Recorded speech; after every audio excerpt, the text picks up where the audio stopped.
Guys ఇవాళ నేను 'the philosophers after the dark' అని కూడా ఈ మూవీని పిలుస్తూ ఉన్నారు. ఈ మూవీ ఎక్స్‌ప్లనేషన్ అయితే చేయబోతున్నాను. ఈ వీడియోని పూర్తిగా చూసిన తర్వాత మీ బ్రెయిన్‌లో 2 క్వెషన్స్ అయితే రావచ్చు. కొంపతీసి ఈ రైటర్ ఏమన్నా తాగేసి ఈ స్టోరీని రాసాడా? లేకపోతే ఈ డైరెక్టర్ ఫుల్‌గా తాగేసి ఈ మూవీని తీసాడా అని. ఈ 2 క్వెషన్స్ మీ బ్రెయిన్‌లో రాలేదంటే మీరు తాగేసి ఉన్నారని sorry it's a joke. Story స్టార్టింగ్‌లో ఈ మూవీ యొక్క మెయిన్ క్యారెక్టర్ పేరు జేమ్స్ అతిగా పడుకోవడం వల్ల కాలేజ్‌కి చాలా లేట్‌గా అయితే వస్తాడు. వాళ్ళ ఫిలాసఫీ ప్రొఫెసర్ పేరు జిమెట్ కరెక్ట్‌గా డోర్‌ని క్లోజ్ చేసే టైంకి వీడైతే బుక్‌ని అడ్డుపెట్టి లోపలికైతే ఎంట్రీ ఇస్తాడు. జిమెట్ క్లాస్‌లో ఉన్న స్టూడెంట్స్ అందరి ఐక్యూని టెస్ట్ చేసేందుకు వాళ్ళందరి కోసం కూడా ఒక స్పెషల్ టెస్ట్‌ని పెడదామని నిర్ణయించుకుంటాడు. ఈ టెస్ట్ యొక్క రూల్స్ అండ్ రెగ్యులేషన్స్ అన్నిటి గురించి జిమెట్ మాట్లాడడం మొదలుపెట్టాడు. వీళ్ళందరికీ జిమెట్ కొన్ని సినారియోస్‌ని ప్రెజెంట్ చేస్తాడు. ఈ సినారియోస్ అన్ని కూడా ఒక ఇమాజినరీ వరల్డ్‌లో జరుగుతున్నాయని మనం అనుకుందాము. మనం అనుకోవడం ఏంటి, ఈ సినిమాలో అలానే చూపిస్తారులేండి. ఫస్ట్ సినారియోలో ఆ ఇమాజినరీ వరల్డ్ లో అటామిక్ బ్లాస్ట్ అనేవి జరుగుతూ ఉన్నాయంట. గాలి మొత్తం కూడా కలుషితం అయిపోయి ఉంది. వాళ్ళు ఆ టాక్సిక్ ఎయిర్ ని పీల్చుకున్నారంటే ఇమీడియట్ గా చనిపోతారు. ఆ టైంలో వాళ్ళ ప్రాణాల్ని సేవ్ చేసుకోవాలంటే వాళ్ళకి ఒకే ఒక బంకరే దారంట. ఆ బంకర్లో వాళ్ళు 1 సంవత్సరం పాటు ఫుల్ ఆక్సిజన్ సప్లైతో హ్యాపీగా బ్రతకగలుగుతారు. కానీ ఇక్కడ ఉన్న 20 స్టూడెంట్స్లో కేవలం 10 స్టూడెంట్స్కి మాత్రమే బంకర్లో స్పేస్ అనేది ఉంది. ఆ బంకర్ ఫుల్లీ ఫర్నిష్డ్. 1 ఇయర్ వరకు మీకు కావాల్సిన సప్లైస్ అన్నీ కూడా ఉంటాయి. మీకు ఎటువంటి లోటుపాట్లు లేకుండా బంకర్లో మీరు హ్యాపీగా ఉండగలుగుతారు. కానీ ఏ 10 స్టూడెంట్స్ని పిక్ చేస్తారనేది మీ అందరి డెసిషన్ పైన ఆధారపడి ఉంటుంది. ఆక్సిజన్ సప్లై కూడా హెవీగా ఉంటుంది కాబట్టి ఎవరికి ఏం ప్రాబ్లం ఉండదని అంటాడు. జిమెట్ ఇలా మాట్లాడుతూ ఉంటే జిమెట్తో కలిపి స్టూడెంట్స్ అంతా కూడా ఆ ఇమాజినరీ వరల్డ్లో వాళ్ళు ఉన్నట్టుగా ఊహించుకోవడం మొదలుపెట్టారు. జిమెట్ వీళ్ళందరికీ కూడా టెస్ట్ కింద ఎందుకు ఈ సినారియోని ఇస్తూ ఉన్నాడన్న విషయాన్ని కూడా క్లారిటీగా ఎక్స్ప్లెయిన్ చేస్తాడు. ఫ్యూచర్లో ప్రపంచంలో ఇలాంటి సినారియోస్ ఎప్పుడన్నా రావచ్చు. వీళ్ళందరినీ కూడా ముందే ట్రైన్ చేస్తున్నాడంట. ఒకవేళ ఫ్యూచర్లో నిజంగా ఎర్త్ పైన అటామిక్ బ్లాస్ట్ అనేవి జరిగినాయి అంటే ఈ పిల్లలంతా కూడా ఆల్రెడీ ముందే రెడీ అయి ఉంటారు కదా. ఎందుకంటే వీళ్ళు ఆల్రెడీ ఎక్సర్సైజ్ని చేస్తున్నారు కాబట్టి వీళ్ళకి ఎటువంటి ప్రికాషనరీ మెజర్స్ తీసుకోవాలన్న ఐడియా అయితే ముందే ఉంటుంది. సో ఈ టెస్ట్ని అందుకే పెడుతున్నాడని స్టూడెంట్స్ అందరికీ కూడా క్లియర్గా ఎక్స్ప్లెయిన్ చేశాడు. వాట్ ఈస్ దిస్ ఎక్సర్సైజ్, అసలు నాకు ఈ ఎక్సర్సైజ్ చేయాలని కూడా లేదని జేమ్స్ యొక్క గర్ల్ ఫ్రెండ్ పెట్రా అయితే అక్కడి నుంచి నించొని వెళ్ళిపోబోతుంది. కానీ జిమెట్ పెట్రాని ఆపి, నువ్వు ఒకవేళ క్లాస్ మొత్తంతో ఎక్సర్సైజ్ చేసావంటే నీకు A+ గ్రేడ్ ఇస్తాను, కానీ నువ్వు ఒకవేళ చేయకుండా బయటికి వెళ్ళిపోయావంటే నీ బాయ్ ఫ్రెండ్ జేమ్స్ని ఈ సంవత్సరం ఎగ్జామ్స్ అన్నింటిలో కూడా ఫెయిల్ చేసేస్తానని బెదిరిస్తాడు. ఇంకేం చేస్తుంది జిమెట్ క్లాస్ మొత్తం ముందు ఓపెన్ బ్లాక్ మెయిలింగ్ చేశాడు కాబట్టి పెట్రా కూడా ఇంకేమీ చేయలేక తిరిగి వచ్చి తన సీట్లో అయితే కూర్చుంటుంది కామ్గా. జిమెట్ ఒక బాక్స్లో కొన్ని చీటీలు అయితే వేసి స్టూడెంట్స్ అందరి దగ్గరికి వెళ్ళి ఒక్కొక్కరు ఒక్కొక్క చీటీని అయితే తీసుకోవాలని చెప్తాడు. కానీ జేమ్స్ ఇంకా పెట్రా వీళ్ళిద్దరి టర్న్ వచ్చేసరికి జిమెట్కి ఎందుకో చాలా గట్టిగా దగ్గొచ్చేస్తూ ఉంటుంది. అతని టేబుల్ దగ్గరికి వెళ్తాడు. ఆ తర్వాత మళ్ళీ వీళ్ళిద్దరి దగ్గరికి వచ్చి వాళ్ళకి ఇవ్వాల్సిన చిట్స్ని అయితే ఇచ్చేస్తాడు. జిమెట్ వాళ్ళందరికీ ఇచ్చిన కార్డ్స్ పైన ప్రొఫెషన్స్ని రాసి పెట్టున్నాడంట. అంటే ఇప్పుడు ఆ అటామిక్ బ్లాస్ట్ జరుగుతున్న టైంలో స్టూడెంట్స్ అందరూ కూడా ఏ జాబుల్ని చేస్తూ ఉన్నారన్న ఇమాజినేషన్ కోసం ఈ కార్డ్స్ని ప్రిపేర్ చేసి ఉంటాడు. అండ్ మోర్ ఓవర్ ముందు చెప్పుకున్నట్టు ఈ స్టూడెంట్స్ ఏమో 20 మంది ఉన్నారు, కానీ ఆ బంకర్లో కేవలం 10 మంది పట్టే స్పేస్ మాత్రమే ఉంటుంది. కాబట్టి స్టూడెంట్స్ అంతా కూడా వైస్గా డెసిషన్ తీసుకోవాల్సి ఉంటుంది, బాగా ఆలోచించాల్సి ఉంటుంది. ఏ 10 స్టూడెంట్స్ యొక్క ప్రొఫెషన్స్ అయితే బెస్టో వాళ్ళని మాత్రమే బంకర్లోకి సెలెక్ట్ చేయాలి. పనికిరాని ప్రొఫెషన్స్ ఉన్న వాళ్ళందరినీ కూడా ఎలిమినేట్ చేయాల్సి ఉంటుంది. జేమ్స్ ఒక ఫార్మర్, పెట్రాకి ఇంజనీర్ అని వస్తుంది. మిగతా స్టూడెంట్స్ అంతా కూడా వాళ్ళ ప్రొఫెషన్స్ని చెప్పడం మొదలు పెట్టారు. ఒక స్టూడెంట్కి పోయెట్ అని వస్తుంది, అంటే పద్యాలు రాసే వ్యక్తి. ఆ పోయెట్ అని చెప్పంగానే జిమెట్ తన గన్ అయితే తీసి వాడిని షూట్ చేసి పడేస్తాడు ఆన్ ద స్పాట్. బికాస్ ఇంత డేంజరస్ సిచ్యువేషన్లో మనకి పోయెట్ అవసరం ఆబ్వియస్గా ఉండదు కాబట్టి నేను వీడిని షూట్ చేసేసాను, అయినా మీరేం వరీ కాకండి, ఇదంతా కూడా జస్ట్ ఒక ఇమాజినరీ వరల్డ్ మాత్రమే అని అంటాడు. స్టూడెంట్స్ అందరి ప్రొఫెషన్స్ని బట్టి ఓటింగ్ స్టార్ట్ చేస్తారు. అంటే ఫర్ ఎగ్జాంపుల్ ఇప్పుడు పెట్రా ఒక ఇంజనీర్ కాబట్టి బంకర్లో ఉన్నప్పుడు ఇంజనీర్ యొక్క అవసరం వాళ్ళకి పడుతుంది. సో పెట్రాకి ఎక్కువ ఓట్స్ వస్తాయి కాబట్టి తను బంకర్లో నివసించడానికి అర్హురాలవుతుంది. పెట్రాతో పాటు ఇంకొక 8 స్టూడెంట్స్కి ఎక్కువ ఓట్స్ రావడంతో వాళ్ళంతా కూడా బంకర్ లోపలికి వెళ్ళడానికి రెడీగా ఉంటారు. ఇంకొక 10 స్టూడెంట్స్ని అయితే ఓట్ అవుట్ చేస్తారు, ఎందుకంటే వాళ్ళ ప్రొఫెషన్స్ అంత ఇంపార్టెంట్ కాదు కాబట్టి. ఫర్ ఎగ్జాంపుల్ ఆ పోయెట్ లాంటి అబ్బాయి అనుకోండి. ఇప్పుడు ఫైనల్ డెసిషన్గా ఒకే ఒక అమ్మాయి మిగులుతుంది. ఈ అమ్మాయికి ఆపోజిట్గా జిమెట్ నిలబడి ఉంటాడు. ఈ అమ్మాయి యొక్క ప్రొఫెషన్ సింగర్ అంట.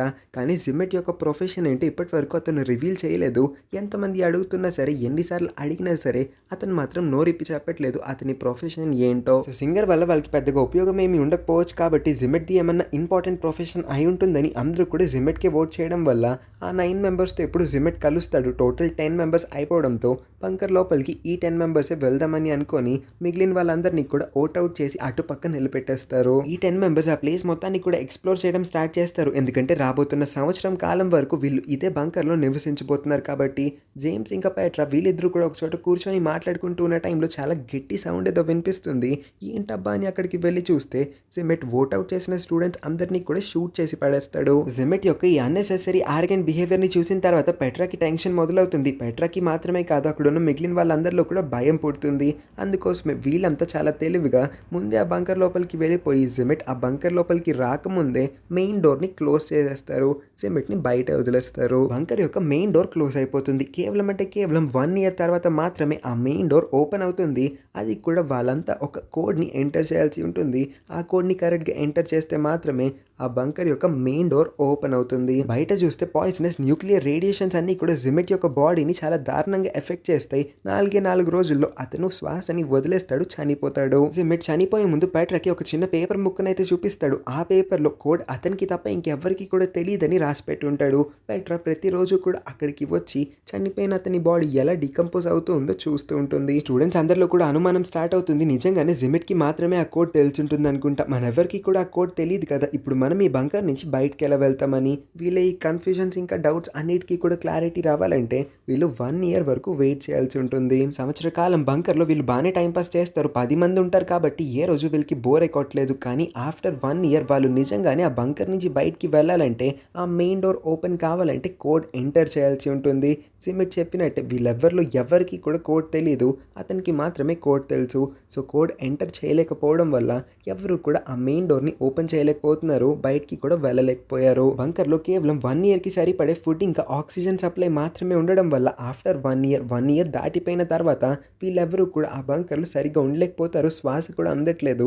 ఒకరి తర్వాత ఒకళ్ళు ఆ బంకర్లో ప్రతి ఒక్కళ్ళు కూడా చనిపోతారు. సీన్ కట్ చేసి క్లాస్ రూమ్ని చూపిస్తారు. జిమెట్ స్టూడెంట్స్ అందరినీ కూడా తిడుతూ మీ ఎవరిలో కోఆర్డినేషన్ లేకుండా పోయింది. అయినా మీరెవరు నన్ను ఎందుకు నమ్మలేదు?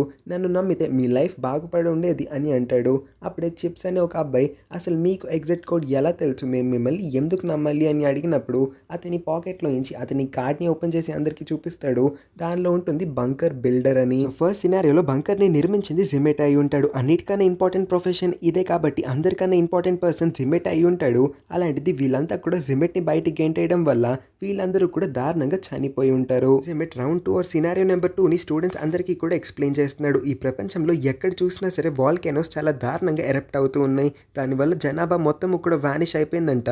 కేవలం ఈ స్టూడెంట్స్ తప్ప. సెకండ్ రౌండ్లో కూడా గాలి మొత్తం పూర్తిగా కలుషితం అయిపోయి ఉంటుంది. వాళ్ళు అసలు బయట నివసించలేరు. అందుకోసం వాళ్ళు మళ్ళీ బంకర్ని పిక్ చేసుకోవాల్సి ఉంటుంది. మళ్ళీ 20 మెంబర్స్లో కేవలం 10 మెంబర్స్కి మాత్రమే బంకర్లో చాయిస్ ఉంటుంది. ఈసారి ఈ 10 మెంబర్స్ సంవత్సర కాలం బంకర్లో ఉండి ప్రపంచాన్ని మళ్ళీ రీపాపులేట్ చేయాల్సిన బాధ్యతని తీసుకోవాల్సి ఉంటుంది. అంటే వాళ్ళు మనుషులందరూ కూడా చనిపోయారు కాబట్టి ఈ 10 మంది ప్రపంచాన్ని రివైవ్ చేసే బాధ్యతని పుచ్చుకుంటారు. జిమెట్ మళ్ళీ వాళ్ళందరికీ ప్రొఫెషన్ కార్డ్స్ని ఇస్తాడు. జేమ్స్ ఇంకా పెట్రా వీళ్ళిద్దరికి ప్రొఫెషన్ కార్డ్స్ని ఇచ్చే ముందు మళ్ళీ వాడికి ఎందుకో దగ్గొస్తుంది. టేబుల్ దగ్గరికి వెళ్ళి దగ్గి ఆ తర్వాత వీళ్ళ ప్రొఫెషన్ కార్డ్స్ని వీళ్ళ చేతికి అయితే ఇస్తాడు. సెకండ్ టైం కూడా జేమ్స్కి మళ్ళీ ఫార్మరే వస్తుంది. అగైన్ 20లో 10 బెస్ట్ని సెలెక్ట్ చేసే ప్రాసెస్ స్టార్ట్ అవుతుంది. కొంతమందికి ఓట్స్ పడితే ఇంకొంతమందిని ఓట్అవుట్ చేసేస్తారు. జేమ్స్కి ఫార్మర్ రావడంతో ఇంత క్రిటికల్ సిచ్యువేషన్లో ఫార్మర్ వాళ్ళకి అవసరం పడతాడు కాబట్టి జేమ్స్ని కూడా సెలెక్ట్ చేసుకుంటారు. మళ్ళీ పోయేట్ వచ్చిన అబ్బాయిని జిమెట్ షూట్ చేసి పడేస్తాడు. సో ఈసారి ఓట్అవుట్ చేసిన వాళ్ళందరూ జాగ్రత్త పడి వాళ్ళని జిమెట్ ఎక్కడ చంపేస్తాడో అని భయపడి కార్ తీసుకొని అయితే వాళ్ళు చాలా వేగంగా కార్ని డ్రైవ్ చేసి ముందుకు వెళ్ళిపోతారు.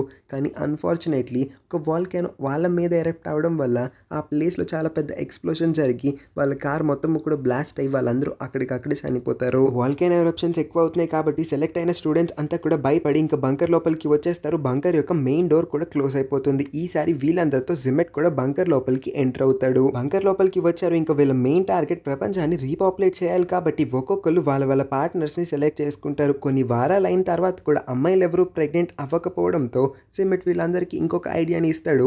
మనం మన పార్ట్నర్స్ని చేంజ్ చేసుకోవాలనుకుంటా అని. వీళ్ళందరిలో ఉన్న ఒక అమ్మాయి మాత్రం జిమెట్ యొక్క ఈ ఆలోచనని ఖండించి ఇది ఎథికల్గా కరెక్ట్ కాదు. మనం ఏ పార్ట్నర్తో అయితే స్టార్ట్ చేసామో ఆ పార్ట్నర్తోనే చివరి వరకు ఉండాలి. ఇలాగ పార్ట్నర్స్ని చేంజ్ చేసుకోవడం ఇల్లీగల్ అవుతుందని జిమెట్ని ఎదిరించగానే జిమెట్ వెంటనే వేరొక రూమ్ లోపలికి వెళ్ళి పెద్ద గన్ అయితే తీసుకొని వచ్చి ఈ అమ్మాయిని షూట్ చేసి చంపేద్దాం అనుకుంటాడు. గన్ యొక్క ట్రిగ్గర్ని నొక్కే కరెక్ట్ టైంకి ఒక అబ్బాయి అయితే వచ్చి జిమెట్ పైన దాడి చేస్తాడు. చాలా దారుణంగా జిమెట్ని కొట్టడంతో జిమెట్ ఈ ఇన్సెట్ని భరించలేక అందరిపైన రివెంజ్ తీర్చుకుందాం అనుకుంటాడు. స్ట్రైట్ గా మెయిన్ డోర్ దగ్గరికి వెళ్ళి ఎగ్జిట్ కోడ్ అయితే నొక్కేస్తాడు. అదే టైంకి ఒక వాల్కేనో ఎరెప్ట్ అవ్వడం వల్ల ఈ ప్లేస్ లో కూడా ఒక పెద్ద ఎక్స్ప్లోషన్ జరుగుతుంది.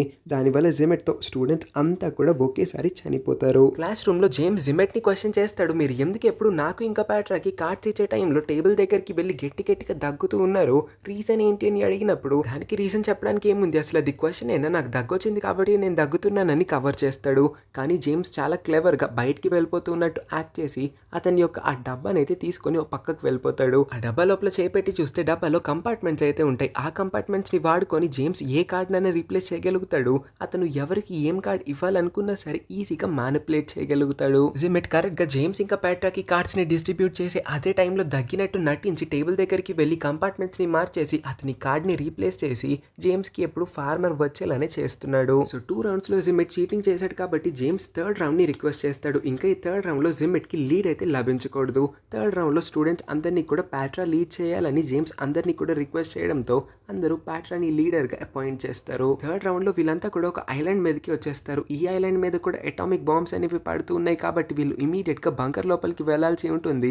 జిమెట్ ముందు బంకర్ ని చెక్ చేస్తానన్న వంకతో బంకర్ లోపలికి వెళ్ళి లోపల నుంచి ఒక పెద్ద గన్ అయితే బయటికి తెచ్చేసుకుంటాడు అతనితో. పెట్రా జిమెట్ దగ్గరికి వచ్చి జిమెట్ ని పొగిడేలా 2-3 మాటల్ని చెప్పి అతన్ని హక్ కూడా చేసుకుంటుంది. ఆ తర్వాత పెట్రా స్టూడెంట్స్ అందరి దగ్గరికి వచ్చి ఈసారి నేను న్యాయంగా ఓటింగ్ అనేది జరిపిస్తాను.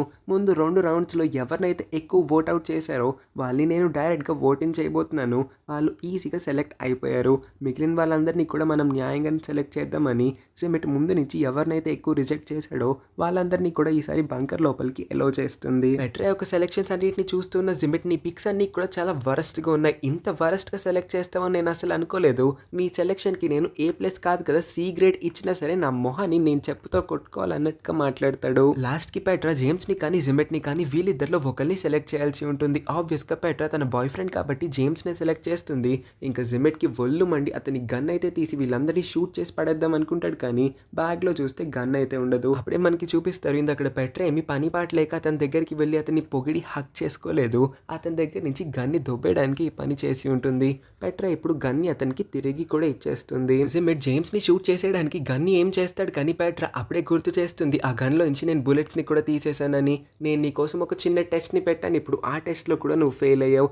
ఏ స్టూడెంట్ ని కూడా నువ్వు షూట్ చేయకపోతే నిన్ను బంకర్ లోపలికి పంపిద్దాం అనుకున్నాను కానీ నువ్వు షూట్ చేయడానికి అస్సలు ఆలోచించట్లేదు కాబట్టి నువ్వు ఈ టెస్ట్ లో ఫెయిల్ అయ్యావు. సర్లే అయితే నీకు అంతగా కావాల్సిన నీ బుల్లెట్స్ ని నీకే ఇచ్చేస్తానని వాడికి బుల్లెట్స్ అయితే ఇచ్చేస్తుంది. కానీ ఎదురుగా చూస్తే జేమ్స్ చేతిలో ఒక పెద్ద AK-47 అయితే ఉంటుంది. జిమెట్ ఎలా అయితే అందరికన్నా ముందు బంకర్ ని చెక్ చేయాలనే వంకతో లోపలికి వెళ్ళి ఒక గన్ ని దొబ్బేశాడో జేమ్స్ కూడా అచ్చం అలానే చేసి అంతకన్నా పెద్ద గన్ అయితే దొంగిలించేసి ఉంటాడు. ఇప్పుడు జేమ్స్ గన్ ని జిమెట్ వైపు కి పాయింట్ అవుట్ చేసి అతన్ని చంపేస్తానని బెదిరిస్తే వాడేమో మీరు నన్ను చంపలేరు ఎందుకంటే ఎగ్జిట్ కోడ్ నాకు తప్ప ఇంకెవరికి తెలియదని చాలా పొగరుగా మాట్లాడతాడు.